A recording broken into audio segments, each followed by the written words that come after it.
بسم اللہ الرحمن الرحیم۔ السلام علیکم ورحمۃ اللہ وبرکاتہ۔ وتعز من تشاء وتذل من تشاء، تو جسے چاہے عزت دے دے، جسے چاہے ذلت دے دے۔ ناظرین گرامی، سوشل میڈیا پہ آج کل یہ خبر خوب پھیل رہی ہے، لوگ اس خبر کو خوب پذیرائی دے رہے ہیں۔ آپ دیکھ سکتے ہیں اپنے اسکرین کے اوپر، بھارت کے ریاست چھتیس گڑھ سے آئی ہوئی یہ خبر اس ٹائم خوب وائرل ہو رہی ہے۔ یہ مسلمان روڈ کے اوپر نماز پڑھ رہے تھے اور وہاں کی ہندو ایس ڈی ایم صاحبہ جب وہاں پہ موقع پہ پہنچ گئے تو انہوں نے مسلمانوں کو نماز پڑھتے ہوئے دیکھا اور انہوں نے بہت بڑا کارنامہ سر انجام دیا ہے۔ انہوں نے مسلمانوں کے لیے نماز کے لیے جگہ وقف کر دی ہے اور یقیناً یہ بہت بڑا کارنامہ ہے۔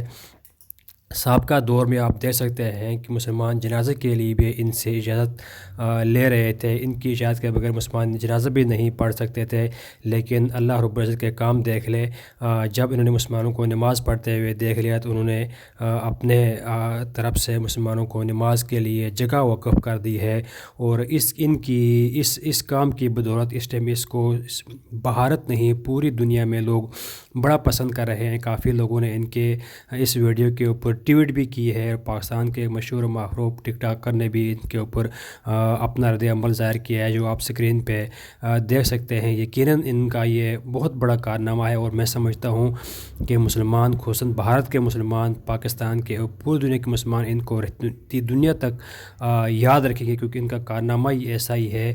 کیونکہ آج کل کے اس پرفتن دور میں جب لوگ دو مذاہب کو آپس میں لڑانے کی کوشش کرتے ہیں، دور کرنے کی کوشش کرتے ہیں، تو اس وقت میں اس موقع پر انہوں نے اتنا بڑا کارنامہ سر انجام دیا ہے، جس کی وجہ سے دو مذاہب کے درمیان میں آپس میں دل کی جو دوریاں تھیں وہ ختم ہوتی نظر آ رہی ہیں۔ اللہ تعالیٰ اپنے دین کی حفاظت فرمائے اور ہمیں صحیح معنوں میں ایک دوسرے کی خدمت کرنے کی توفیق عطا فرمائے۔ السلام علیکم ورحمۃ اللہ۔